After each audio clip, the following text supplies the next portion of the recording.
Good morning. Thank you for joining us for our session this morning, How Not to Be in the News, Practical Considerations for E-Discovery, Cybersecurity, and Data Privacy. There's a brief overview for today's session. Our presenters today, myself, Ryan Moore, partner with Fox Smith, and Scott Schaefer with Blade Technologies. The obligatory disclaimer that we're not giving legal advice today. This is our brief agenda. We're going to cover today's goals, procedural rules, ESI challenges, duties to clients. We're going to address cybersecurity, electronic discovery process, and at the end we'll give some data privacy considerations. Our goals today to highlight the changes to Missouri's civil discovery practice, provide an overview of a typical e-discovery process, and related best practices, implications, and key takeaways arising from increased electronically stored information and cybersecurity concerns. We're going to cover a lot of information today, so all of this will be at a very high level.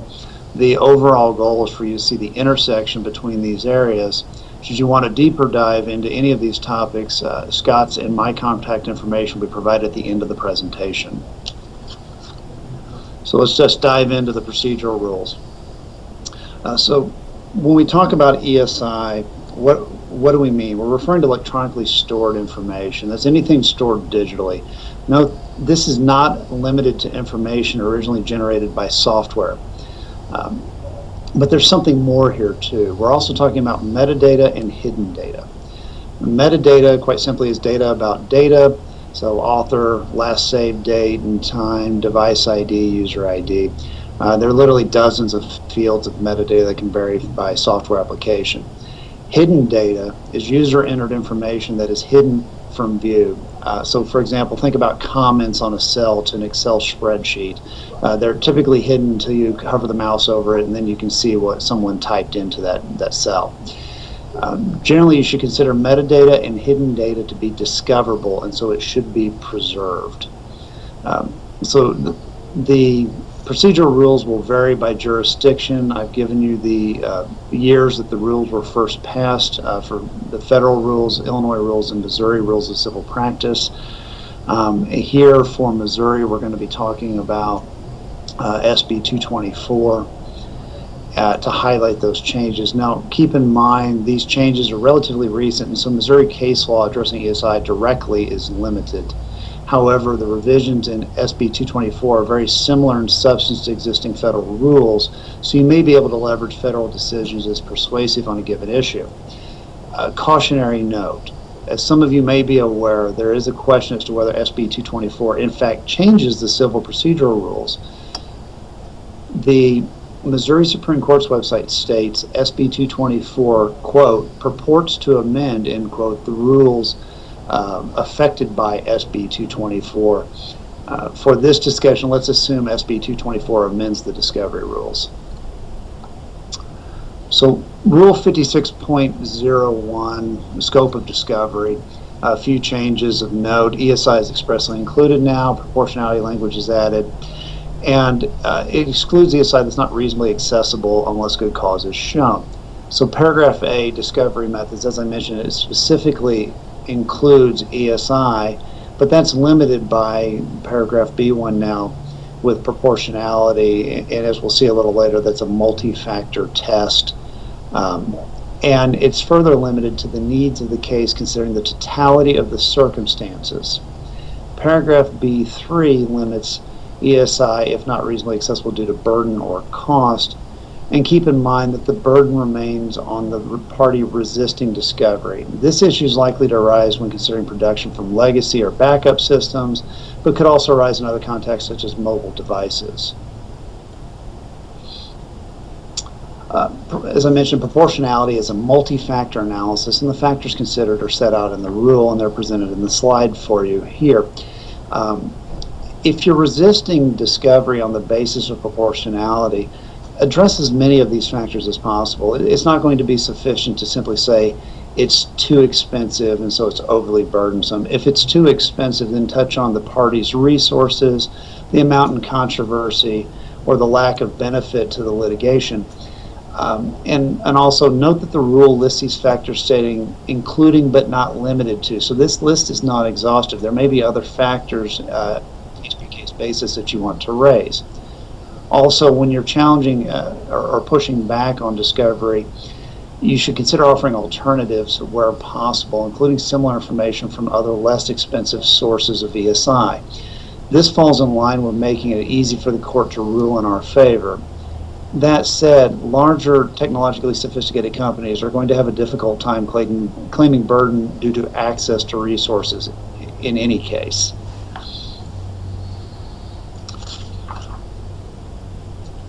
Disclosure protections are now included within Rule 56.01. Specifically, it's recognized that inadvertently disclosed privileged materials are not necessarily waived, and there's a clawback provision. Both of these concepts are very important to protections, particularly with ESI. For example, because ESI lends itself to technology-assisted review, there's a possibility that you may not have the opportunity to do an eyes-on review of your production set. As an example, when using TAR, the technology-assisted review, it's a process that uses an algorithm to classify documents based on parameters from reviewers to expedite the organization and prioritization of a document collection. This process often includes broader categories such as responsiveness, privilege, and other designated issues. But federal courts are increasingly pushing TAR, and some have even ordered production based solely on the results of the algorithm, citing that anything inadvertently produced can be clawed back. That's a very dangerous position to take, but it's the one that, in this case, it was a Southern District of New York court had issued. And we may see people start pushing for that as ESI develops here in state law.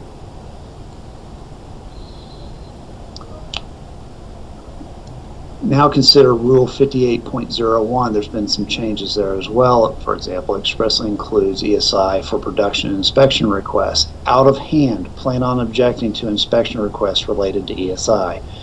These are dangerous and expensive to perform with proper safeguards. For example, let's look at security and privacy concerns. You have an unknown person who's accessing your client's systems, and you have to limit accessible information appropriately. Further, there's the cost. Setting up the necessary security, plus having a forensic specialist on site to observe and monitor the opposing party's activities. This is not the preferred method for evaluation of ESI. Also, we now see the use of possession, custody, and control, specifically in the rule. This means a broadened scope of potentially for discovery. What files do you have access to by law or contract? So consider your vendors, consultants, and even your client's former counsel. One thing I want to highlight in particular, native format is authorized as a preferred, almost preferred production method within the rule. I do not recommend producing in native format where possible. If required, you will need to evaluate the implications for your clients. Specifically, native production results in the production of all metadata being intact, and the metadata associated with some file types could compromise your client's network security. So let's move on to the challenges of ESI. I've got up here an infographic that I like to use. It's Data Never Sleeps. This was put together from 2019. And they haven't released an 8.0 version yet. But as you can see, we have over 500,000 tweets sent every minute, 18 million texts sent every minute, and 188 million emails sent. Of course, all of this information is more likely than not discoverable. And I've selected those categories in particular because that's what we deal with in litigation many times. Email, text messages, and social media. The request for social media, you need to be careful with that. While I say it's been ruled discoverable, with social media in particular, you need to consider a limited, targeted request. If it's on the public side of their posting, then it's fair game, but pretty consistently, you can get to private social media messages, but the request needs to be proportional to the needs of the case, meaning the courts are going to respect the privacy of the individual who owns that social media account. Additional ESI challenges, volume, of course. What's driving that? Decreased costs, increased reliance, and my favorite, which is data hoarding. As we saw on the previous slide, the rate of ESI generation has skyrocketed, and this is in part due to the decreasing cost of digital devices and storage. As an example, for personal computers, a terabyte hard drive was about $100 in 2012, and currently you can buy a 2 terabyte hard drive for about $50. To put that in context, on average, 2 terabytes could hold more than 26 million emails. Similar price reductions are seen among enterprise systems, though that's presented in a different way. Also, as I mentioned, reliance is increasing. For an example there, document management and tracking systems 5 years ago were a luxury, but now are commonplace even among smaller business enterprises. And then finally, as I said, data hoarding. Each of us probably know or work with a data hoarder, and it's characterized by someone who routinely keeps all information under the guise that it could become important someday. They lack digital organization. For example, they squirrel away data anywhere there's space on the network. Excessively large electronic mailboxes, drawers full of external storage devices or USB sticks, and they become visibly anxious at the mere suggestion that data needs to be deleted. Though it shouldn't be, this is tolerated in part because storage is relatively inexpensive. However, it certainly creates complications both in litigation as well as from a data governance standpoint. ESI challenges, additionally, we have increased complexity. Data storage options are always changing. For example, here we have local network attached, external devices, cloud-based systems, and other devices that are just increasing, as well as mobile devices. The ever-increasing options for data storage and handling, and that directly correlates to the difficulty in identifying and handling ESI for litigation. One thing you could consider looking at, if it's been developed at all, would be a data and systems map, as well as documentation that IT has generated, but those can quickly become outdated. In my experience, IT departments do not always have the time or luxury to develop documentation for temporary changes. So we've got workaround changes to network share mapping. This speaks to potential sources. Data migrations, which create an opportunity for alteration of metadata and possible alternative sources for information. There we're thinking spoliation.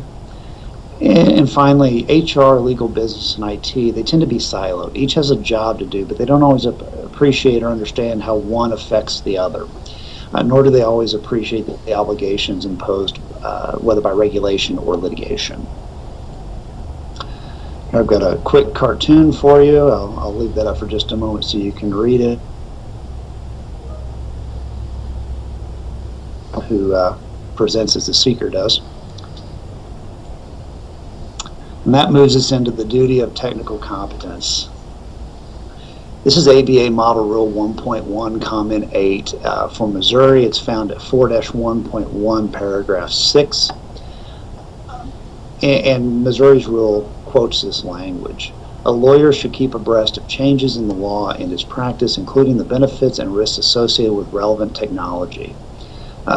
What this means is that you need to know and understand the tools that you're using, and this shouldn't come as a surprise. Also, we'll have a cautionary tale on this a little later, and I want to point out that nearly every state has adopted the duty of technical competence.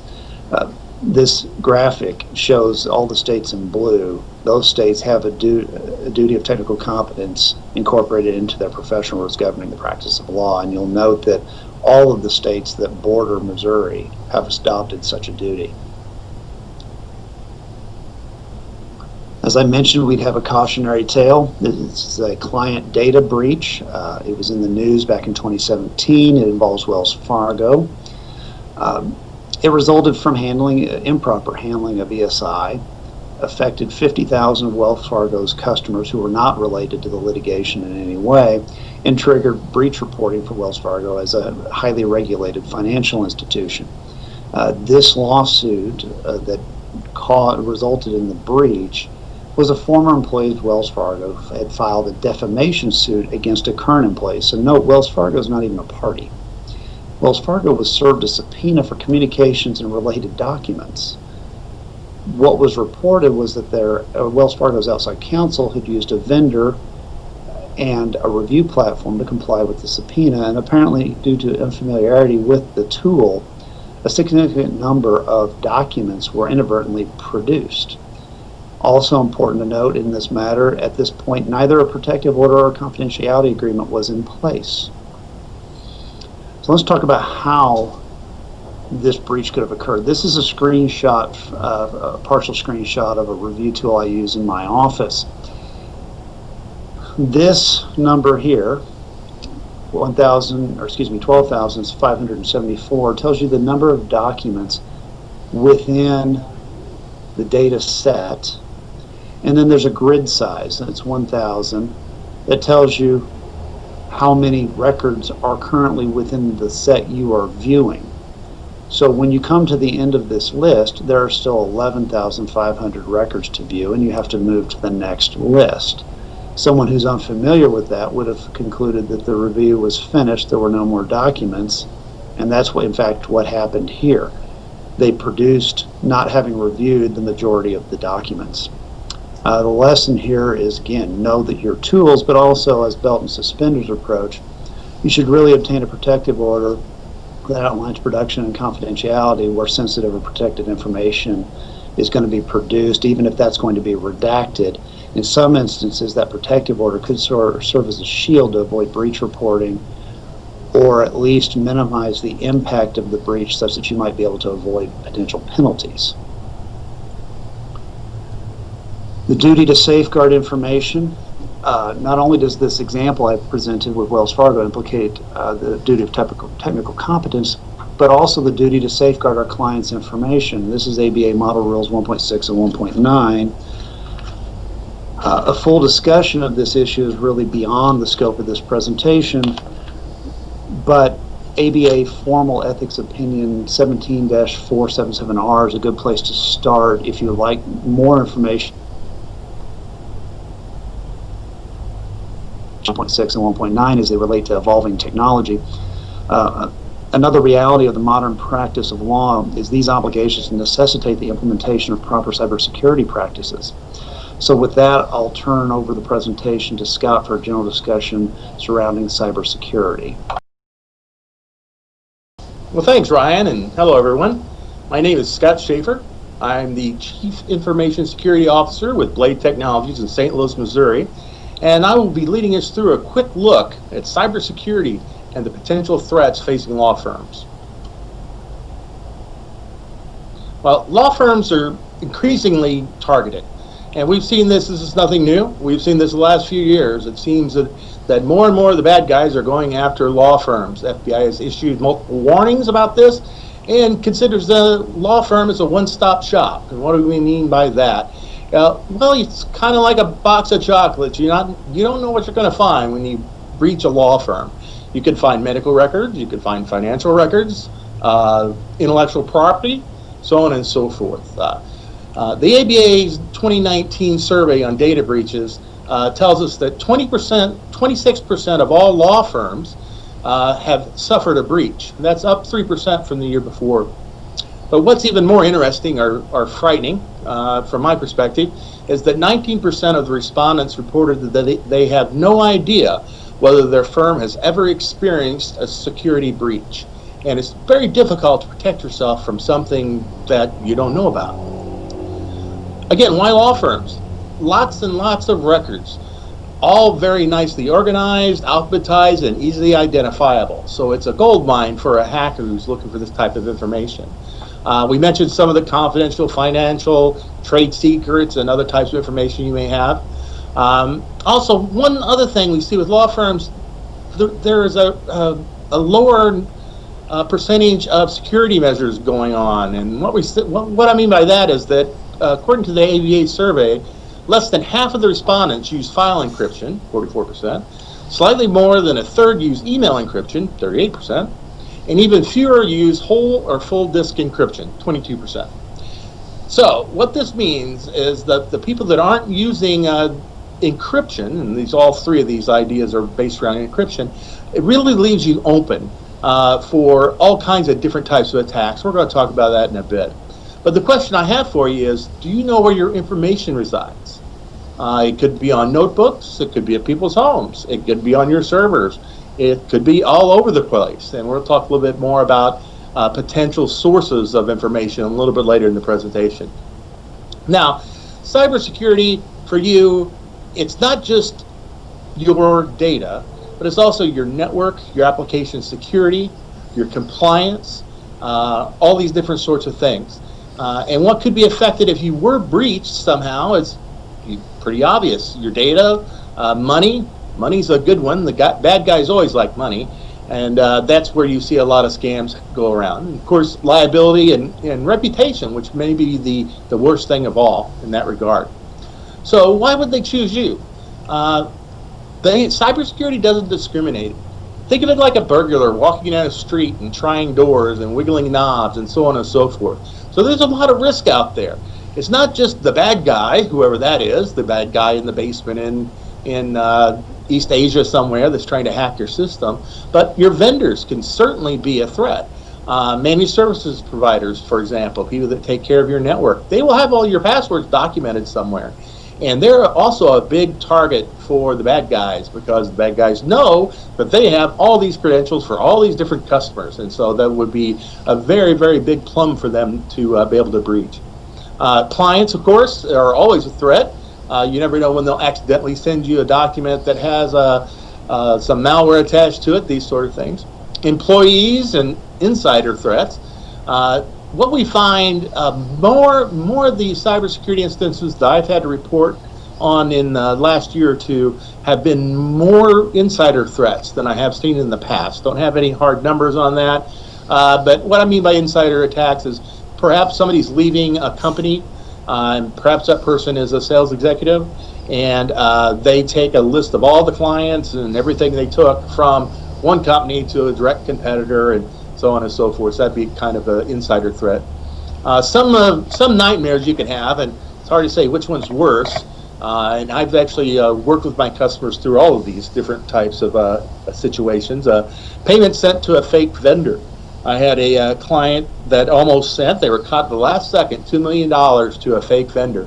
And the vendor had, the bad guys had breached their mail system and was sending instructions about routing numbers and bank accounts and so on where they're to send their payment. Nobody picked up the phone and asked, why are you changing your bank here all at once? Luckily, the bank that they were working with saw the transaction, thought it looked weird, and stopped it. Otherwise, it had already left the client's desk, and it was going to get paid. So they were very lucky in that case. Ransomware is always an issue. We always see that happening. More and more, we're seeing ransomware be used as a method of covering up other crimes. And what ransomware is when you get some malware on your system, and what it does is it encrypts or locks up all your files and then asks for a ransom of so much in Bitcoin. They'll give you the password and so on and so forth. I always recommend never pay the ransom. You're just encouraging the bad guys, but really when you boil down to it, it's a business decision whether you're going to pay that ransom or not. The FBI is showing up at your front door. Maybe somebody has breached your network and was using it for nefarious things. We see that happen. Patient health data exposed by email or on a stolen laptop. Point out the stolen laptop area because that's where the encryption piece comes in.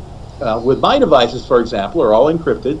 So if somebody happens to grab my notebook off of me at the airport, for example, they'll be able to take that notebook and all they'll basically have is a doorstop because it's encrypted. As long as they would have to know my password, my passcode, and also have my phone and that passcode to get the multi-factor authentication to get it into my system. In other words, they're not going to get any data. Even if they take it apart, take out the hard disk, do what they can, it's encrypted, I don't have to worry about it, and I move on. Everybody should have any device with any client data encrypted, period, or exclamation point, actually. And also financial spam email is one we see more and more that has, which is easy to grab off your websites and so on and so forth. Those things you want to watch out for in cybersecurity, a pretty obvious list: IT systems and network, data protection, data classification, data loss prevention. That's something that I believe we're going to see more and more firms starting to do going forward: data classification, data loss prevention, to help know where your data is, because that's really the first question you need to answer is, where is this data? Mobile and BYOD, or bring your own device, that is always causes issues. Whose device is being used? Is it are you buying all your attorneys and associates phones and letting them take them, so now they're carrying two phones? Or are they using their own personal phone to access your data? Because remember, maybe their phone, but it's your data. So you need to have something in place so when that person leaves your firm or goes away or something else, where you can make sure that that phone, as it leaves, doesn't have any firm data on it. Another, your online presence, financial systems, pretty straightforward there. And one thing we see more and more, less people have incident response plans. And now, since the pandemic started, many people, including Blade Technologies, my firm, we actually had our incident response plan activated, in place, and everything went very smooth, no panic, everything was fine. And we're talking about incident response plans. I'm not talking about writing a book. It can be as simple as a 2-page document, is what you're going to do when certain incidences occur. That's a great place to start, and then you can build on it from there. Then, of course, your own personal cybersecurity, which revolves around a lot of different things, such as understanding social engineering attacks and phishing attacks. We'll talk more about social engineering here in a second, but basically what social engineering is grifting, con men, people trying to make you do things that are not in your best interest. For example, a phishing attack where somebody sends you an email with a link that says, hey, I'm a Nigerian prince, so click on this link and I'll give you $1 million in gold. Something like that. They're trying to fool you to do something that you really shouldn't. You're also responsible to make sure your own passwords are secure, and multi-factor authentication should be used whenever offered. That is a must. You have to do it. That's what stops people from other countries, other areas, be able to breach things like your mailbox if you use a bad password. At least, try to use a strong password, but that password gets breached, then you have to rely on the multi-factor authentication. And that basically comes with you have a dongle that has a number that changes, or an app on your phone. There's many different ways to implement that sort of thing. Mobile device security and encryption, once again. All mobile devices that contain your firm's data, make sure they're encrypted.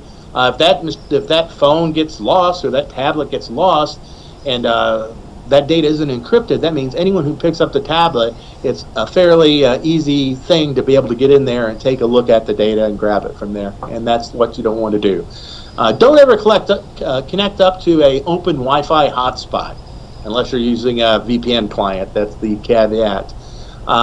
Open Wi-Fi hotspots, you have no idea what you're connecting to. It's very easy. For example, even in hotels that and stay, for example, Hilton, I can create an access point that looks just like a Hilton access point, and you can connect to me instead of that, and then I could route you out to the internet. So then I'm what's called the man in the middle. A man in the middle attack means that somebody's in the middle watching your data, grabbing your data, changing your data, and these sort of things. So just don't connect to an open Wi-Fi hotspot. There's no good reason for it unless you're using a VPN. Also, physical security.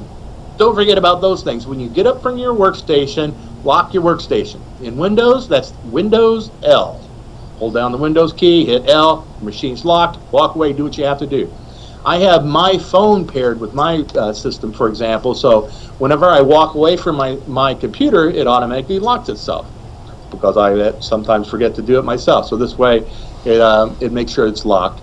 Also, when you're in an airport or any public space and you have your gear with you, you want to make sure that you keep your eye on it. Don't turn your back.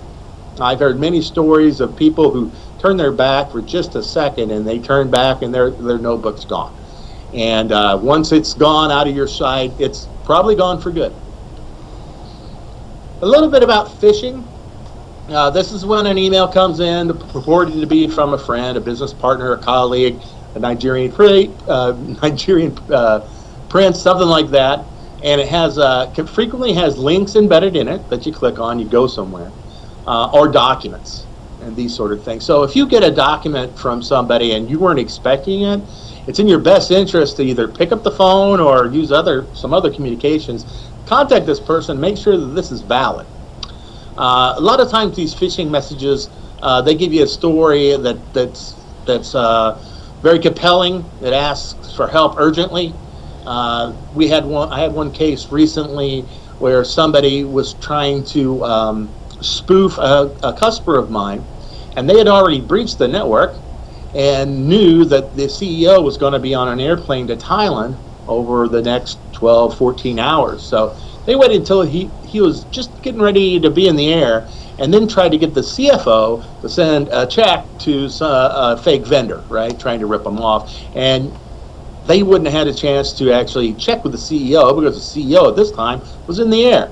So that's something like you have to watch out for. Also, watch out for non-standard English terms. One thing that we see a lot, and I believe it's because of British English, but we see people saying, kindly can you do this? And kindly please send this. You know, in the United States, I don't know, in the Midwest at least, I don't use the word kindly all that much in that context in a sentence.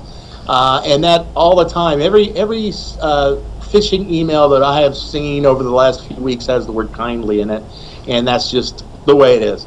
Also, another for phishing, they can trick you into thinking it was misrouted. It accidentally went to you, should have went to somebody else. You try to be a helpful person, and that ends up getting you in trouble.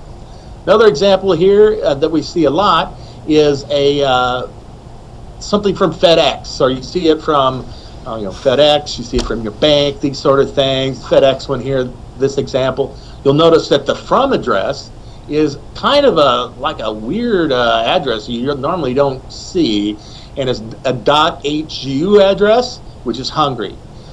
So it's probably not going to be something we're going to want to click and see what's going on. Were you expecting a package? And these sort of things.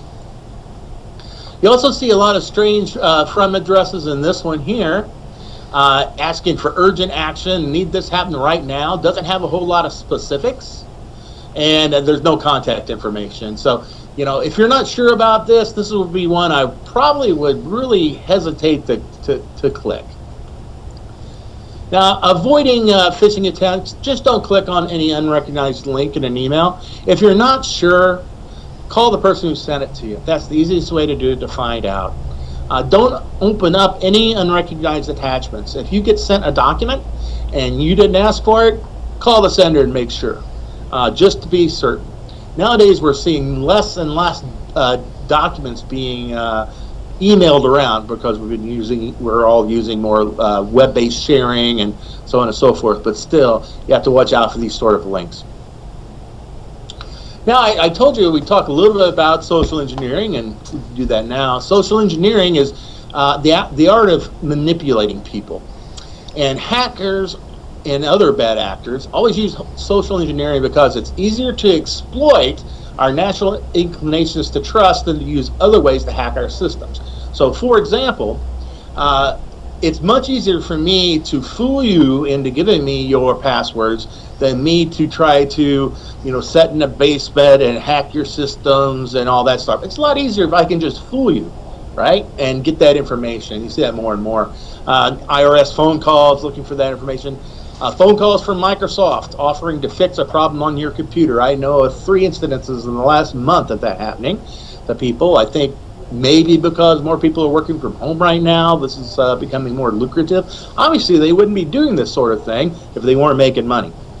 Another one is the student loan payment. That's one we were seeing more and more of, where somebody says, hey, you missed your payment, and so on and so forth. I actually got that one myself, but I paid off my last student loan about 30 years ago, so I think we're in good shape there. A little bit about passwords. Don't think about passwords anymore. You want to think about passphrases. Like, use a whole sentence instead of one word. The longer the better. Long is strong, as we say. You want to use as many characters as you can. The thing is that if you create a password that's, X, lowercase, Y, 36 pound, left parenthesis, right? That's something that's very hard for humans to remember. So what you're going to end up doing is writing it down on a sticky note, put it on your monitor. I know you guys do that, so don't do that. So what you want to do is come up with something that is not easy for a machine to guess, because that password, that example I gave you, is really easy for a machine to guess, but it's really hard for a human to remember. So that's kind of in reverse, right? So we want to be able to come up with long passwords. Also, never use the same password twice on any place. And I know that sounds terrible, but that's where things like password managers come into play. Software, there's free ones out there that can make sure that you're not ever reusing a password. It'll create very long, complex passwords. It'll also stop you from accidentally being fooled by a fake site, because the software will realize, hey, this username and password doesn't go with this site, so what's going on? So it gives you a chance to get away. So NIST, National Institute of Science and Technology, they have some new guidelines that were somewhat controversial in the IT community, but I think they're well-meaning. They recommend that we remove periodic password change requirements, such as at your firm, you may have to change your password every 90 days, for example. And I know what you'll do. You'll just put a 1 on the end of it, then a 2, then a 3, then a 4. So it's silly to make you change that password unless there's evidence that password's been breached. NIST also wants us to screen new passwords against a list of commonly used or compromised passwords. What that means is if you try to change your password and change it to the word password, we're not going to let you do that, because that is commonly used, easily hacked, so on and so forth. And we're not going to, NIST recommends that we no longer have arbitrary password complexity requirements, like 1 uppercase, 1 lowercase, 1 special character, so on and so forth. Like we mentioned before, machines can guess that kind of stuff just as easy as words and so on and so forth. It just makes it hard for us. So we don't need to have these complexity requirements. Really, again, length is what you want to remember. Long is strong, and that's what you want to make sure that your passwords are never reused at any other site. As I just mentioned, don't use any passwords on any other site. Don't store your passwords in unsecured locations. I know you guys put them on sticky notes underneath your keyboard a lot of the times. That's where we find a lot of them stuck up on a wall, these sort of things. As I mentioned, don't reuse your passwords. One site, one password. Use a password manager or a password system. I use one called LastPass. There's one out there called OnePass. There's KeyPass. There's a lot of different ones out there. Take a look. At first, just get them set up takes a little time. You have to collect up your usernames and passwords for various sites. But once you get it set up, it is a wonderful time saver, and it makes you much more secure. And then finally, in the realm of passwords, enable multi-factor authentication on sites where it's an option. And what multi-factor authentication is all about, it's asking you more than just one thing, right? There's 3 different ways we can look at it. There's something you know, like a password, something you are, like your fingerprint or an iris scan and these sort of things, or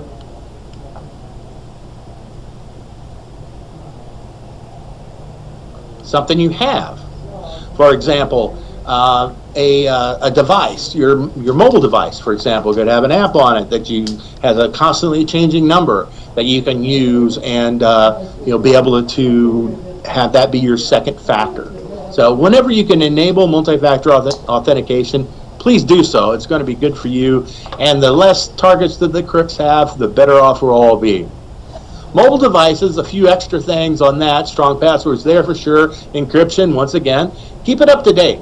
And that's important because in a firm situation, company situation, Generally, you have an IT staff that makes sure that your device is up to date. They push patches down to your Windows stations, your Mac stations, and so on and so forth. But generally, they don't do that with your mobile devices. So it's your job to make sure that your device has the latest and greatest software, because Apple and Google and these other manufacturers, they're just not making these new software just to keep themselves busy. They're usually fixing security problems. So definitely take a look at that. Again, don't use public Wi-Fi. Use the cellular network. If you have to be online and you don't have a VPN client, it's much easier to tether your device to your telephone, for example. And then also, you can use the Find My iPhone. There's Find My Phone in Android, so you can remotely wipe your phone if needed, which is valuable if you actually do lose track of it. You can wipe it so to make sure that the bad guys don't get your information. A little bit about encryption. Any sort of personal information, personal health information, sensitive client data has to be encrypted. And encrypted means it's encrypted when it's just sitting there in the hard disk at rest, and it's encrypted when it's in motion on the wire. So it has to have both types of encryption. Don't store client information in the cloud without instructions from the client. And that's because some cloud providers don't provide encryption. This is becoming less and less of an issue, actually. But just make sure if you are sharing things via the cloud that you're using end-to-end encryption. Enable encryption on your laptop, mobile device, inside documents. There's all kinds of different ways you can do this. If you're using a Windows system, Windows 10 Pro or Enterprise, you have something called BitLocker that's built in that will completely do full disk encryption of your device, and you can encrypt all your USB drives and all that stuff too. So take a look at that and make sure that that is implemented on anything mobile. Anything that leaves the building definitely has to be encrypted. And also, encryption strength is always improving. It used to be the algorithms that are used to do this encryption. They're basically just big mathematical formulas. So they're always getting more and more complex because our computers are getting faster and faster at figuring these equations out. So just make sure you're using what's standard as far as encryption on your devices. Now, for law firms in particular, are really a lot of the questions are the same I would ask for any professional services firm or maybe any company altogether. It's like, what systems do you have? Who's in charge of them? How are they secured? Who manages that security? Where's your backups? Where are they kept? How do you manage that information? How do you classify information? Is it just a free-for-all where everybody can put information everywhere on your network? You need to look at that. How is it accessed? People come in from the outside world via terminal services or a VPN client. Do they put things on USB drives and go home and work on them and then bring it home? Is that USB drive encrypted?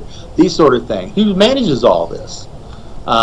What's your data worth is really another important question. And this is true for any firm. How much is your data worth? You need to make that calculation. And you have to figure out, okay, for example, let's say I have a breach. How much money do I need to spend to make sure I don't have a breach? Well, first off, given enough time and resources, somebody can breach your network without a doubt. You can't stop them. The only network that is 100% secure is one that's completely turned off. And I'm not really sure about that anyway. So you want to make sure that you're spending an appropriate amount of money to be able to recover from these sort of disasters if somebody actually gets into your systems and does a breach or ransomware or one of those things. So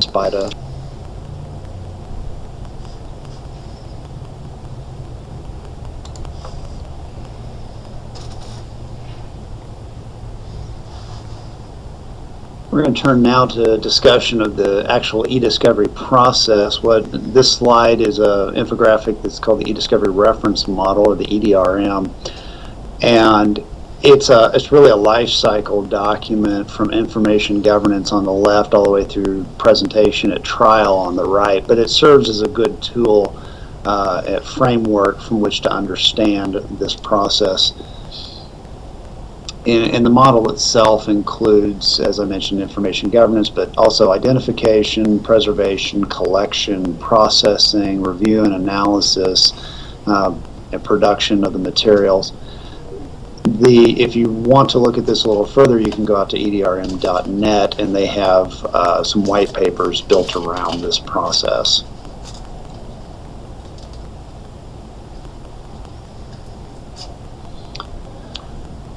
So the first part we're going to discuss is identification of ESI. Now, really that's the initial evaluation of the case.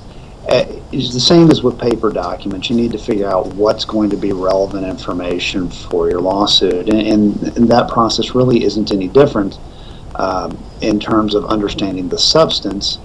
And assuming you have a proper litigation hold or preservation letter, it should serve as a starting point. One thing I want to caution you is, when considering personnel, do not forget about former employees. Where is their data? What has or will happen to it per policy? As an example, I had a client who's, by policy, had a former employee, actually had deceased, but their policy had, with separation, automatic deletion of their account after 18 months. HR notified IT notified business 60 days before deletion, but nobody notified legal. And of course, this information was learned during litigation that the material had been deleted despite a litigation hold. And unfortunately for us, in that event, in that particular case, the information was likely very helpful to my client.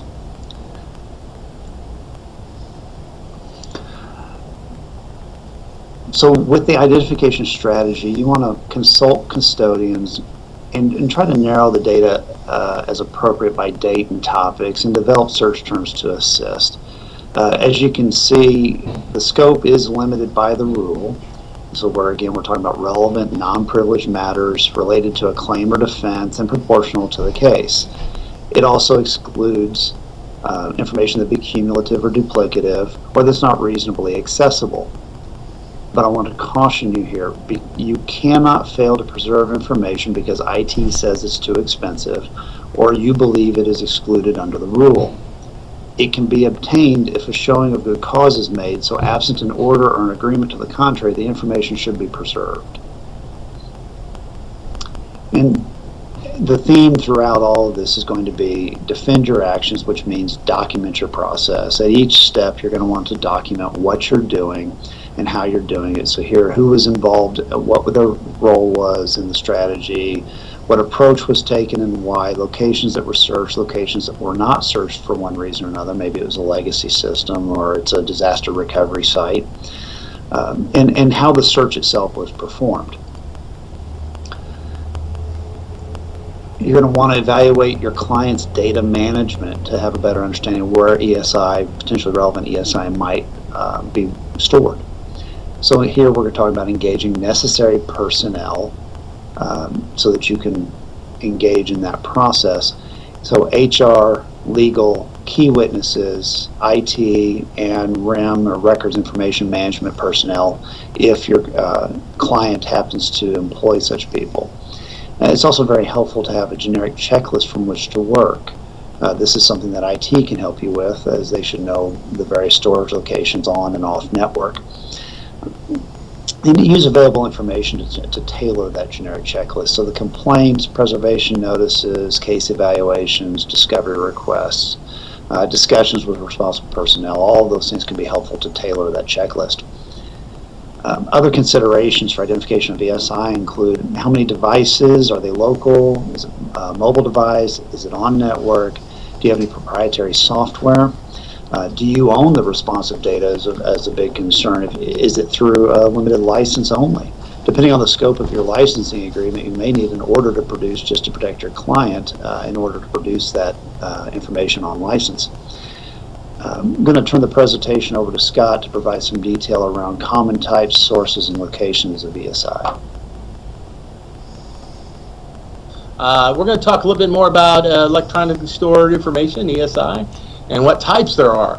And all kinds of different types of ESI out there. Word processing files, spreadsheets, text messages, image files, video files, server logs, all these types of things are all the examples of electronically stored information. And where do these things live? They generally live on servers. They can live in relational databases, voicemail systems, memory cards, smartphones, cloud services, other sources like these different sorts of storage devices, for example, like the external USB drive. Can anyone just come into your office, for example, and use an external USB drive and copy data off and take it home with them? I mean, is there any sort of controls there? That's something certainly you want to take a look at. Also, things like network attached storage, just basically a bunch of disks put together for a bunch of storage. Removable media, always dangerous. Don't forget about oddball devices like these pens that have a USB drive in it, or watches that have a USB device in it, or Swiss Army knives that have a USB. You get the idea. Any of these removable media devices are great for somebody trying to do something nefarious, take some of your data off-site, these sort of things. All kinds of different handheld devices, for example, that could have data on it that we can take a look at, even the bendy phones here, for example. Recently, we did a forensics job working with an Amazon Echo device. It was quite interesting, but there's all kinds of ESI on there, smart speakers, routers, cameras, offline storage, all these different places, iCloud, OneDrive, so on and so forth. So this is where your data is, and it's important for you guys to know where it is because you can't protect it unless you know where it is.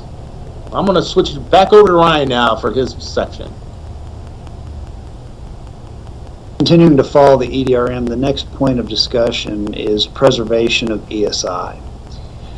So what we're talking about here is after the issuance of a litigation hold, what efforts are we going to take? As you know, no surprise here, preservation efforts should begin as soon as litigation is reasonably anticipated. And so what is a litigation hold? Quite simply, it's written instructions that clearly inform recipients what information is covered and instructs them not to delete it. But what I want to highlight is the follow-up. That's most often the step that's missed. We need to make sure the hold was received, understood, and followed. And don't forget to rescind the hold when appropriate to do so. That's often overlooked, and there's actually some federal cases where entities have gotten themselves in trouble for failing to release a litigation hold. The language used in the litigation hold is also very important. Writing a hold that is too broad could impact operations and other litigation, so you want to tailor it as much as you can. And the standard really is a reasonable good faith effort. So having it a little narrower than and finding out that maybe it's a little too narrow and having to broaden it later, you've made a reasonable good faith effort, as opposed to just a blanket statement that says hold all information related to this particular topic. That is not a good litigation hold. And this is very, very important issue with ESI. Part of that litigation hold needs to direct IT to suspend all automatic deletion and overwrite policies. This includes all cloud services. Also, mobile devices need to be managed properly, and with that I mean if they're turned in and they're to be reissued or before they're destroyed, you need to make an image, and preferably you don't destroy anything while you're under litigation hold. If it's a failed device, you still need to document that an effort was at least attempted to recover anything that might be relevant, or hang on to the device outright so that if it becomes an issue in the litigation, you can address that.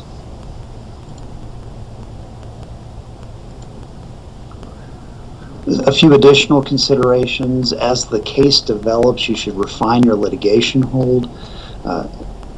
Particularly, the scope of the initial hold may be inappropriate. As I said, it could be too broad or it may be too narrow.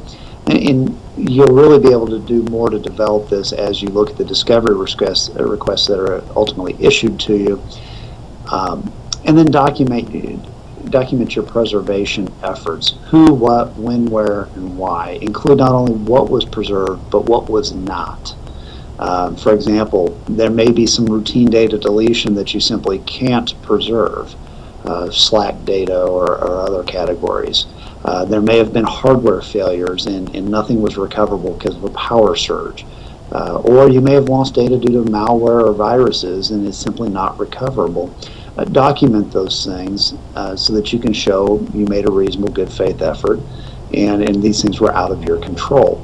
Other categories such as information that's presumed unduly burdensome or not related to the matter. As I mentioned earlier, these should be preserved nonetheless, just in case the scope expands or the other party is able to show cause as to why they should be produced. If you have data that's missing, lost, or destroyed, I encourage you to get in front of that issue and simply disclose it if it's appropriate to do so. And also evaluate whether a reasonably accessible alternative is available, perhaps a backup is available or there's alternative sources. You could also look at whether or not there's an argument to exclude the information under Rule 56, again, relevance to claims, proportionality, not reasonably accessible, or it's duplicative. Those would be reasons perhaps not to make the disclosure.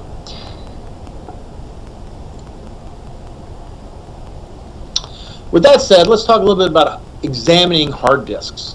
And one thing we find out a lot, how do we know we have an exact copy of a hard disk or a file or any sort of things? And how we do that is a process called hashing.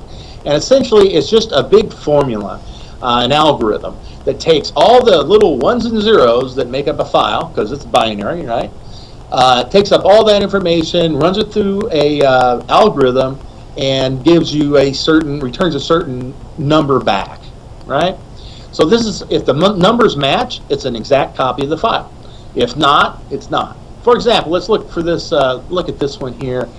You see that two U.S. Marshal badges, both looking pretty much the same. Wouldn't you say they? No big differences. Down here below, you'll see this is the hash. This is actually, I believe, the SHA-1 hash for each of these files. And you'll note one thing off the top: they're different. So that tells us that these two files aren't the same. And what I did to make them different, all I had to do was just change one little pixel on the US. Let's see if you can see it right there. That's all I changed, and that changed the hash, which means that we know that that file is not the same file as the original. So we use this formula a lot, and this is really the only way that you can prove that one file is exactly the same as another. Now that we've identified and collected all the CSI, we can start the review process, right? Not quite. There are a few other steps that I recommend before you continue with your processing, review, and analysis. The first is denisting, and that refers to the NIST list, the National Institute of Standards and Technology. The NIST list itself, it consists of about 26 million known files that are associated with various applications. And what this is doing, that process, is removing things that are completely irrelevant to your litigation that got captured in the collection process, but it's different files that are used to make your applications run. We also recommend deduplication.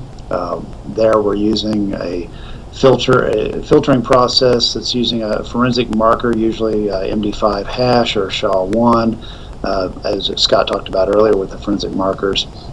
That's used to remove true duplicate documents.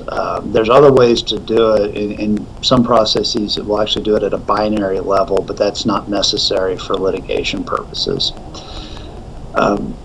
You could also then filter using your agreed date range, topics, and terms. All of this is trying to trim the review set down to make it as manageable as possible. There's a couple of ways to do this, whether you do it at the collection stage or the processing stage. That's really going to come down to cost.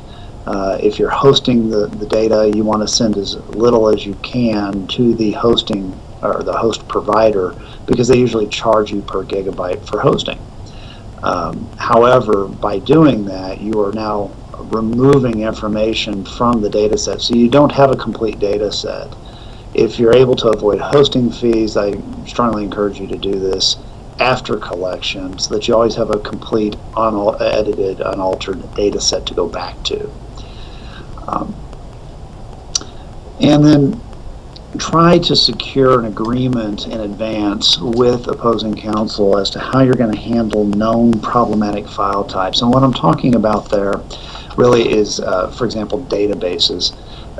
Largely databases are proprietary, and with that is you can produce the database file out to them, but then they can't use it. The opposing counsel can't even open it because they don't have the software, or they'll have to go out and buy very expensive software to run it. And as we talked about earlier, you have an obligation to translate the data into reasonably usable format. So what I'd encourage you to do here, and what usually works, is simply have an arrangement where you'll run various parameters within the database and produce a report that is produced in lieu of producing the database itself.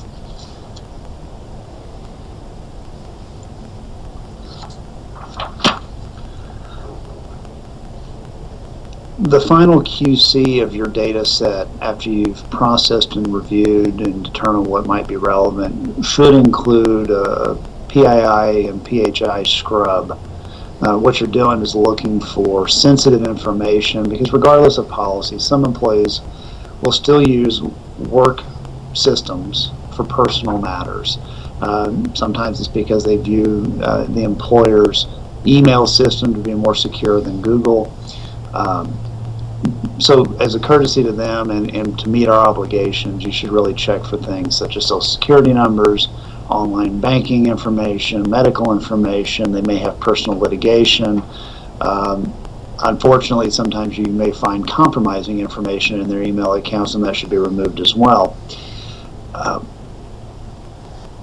One way to help identify how they might be using their systems is to have a very frank discussion with custodians during the initial interview process and make sure they understand other people are going to be looking at this. So is there anything we need to know before they start diving through their email, or the things that should be excluded and removed? And maybe that can be done at a different level and kept internal. Redactions, I would caution you to test the redactions, make sure they're actually applied. I have received redacted documents in Discovery where they didn't apply them, so as soon as we printed them out, the redactions weren't there. And then for review platforms themselves, make sure that if you've applied redactions, make sure the information is re-OCR. The last thing you want to do is produce redacted documents with extracted text that was extracted prior to redactions, because you're just producing the information to them. Production format. What I want to caution you here again is native versus static. Metadata production, it's just simply imperative that you understand and limit the metadata that's going to be produced. As I mentioned earlier, some fields contain information that, if released, could compromise your client's network. For example, some metadata fields will be local or network file pathing, server or local machine identifiers, IP addresses, and active user account information.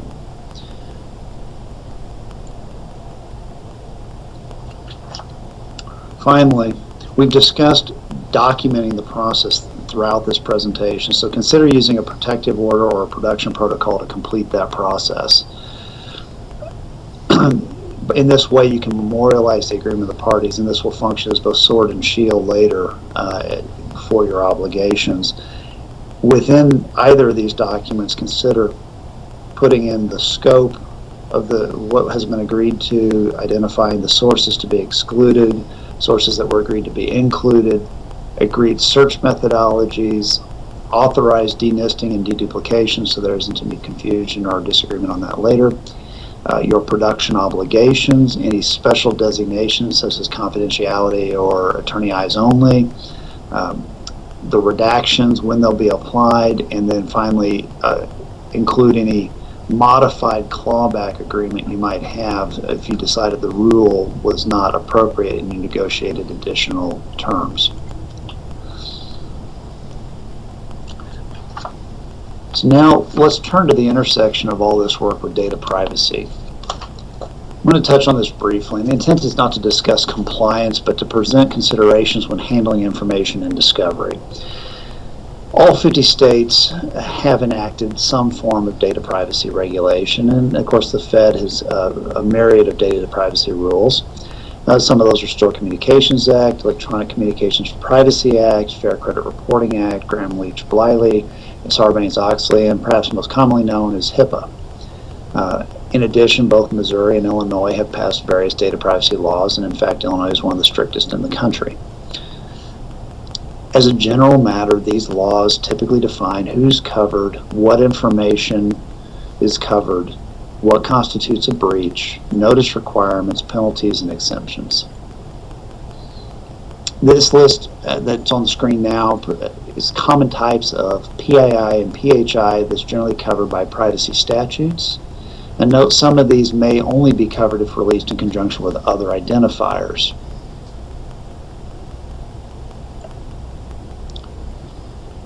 And my focus for this slide was on records commonly obtained during civil litigation, but as you can see, attorneys routinely handle information for which disclosure may be regulated.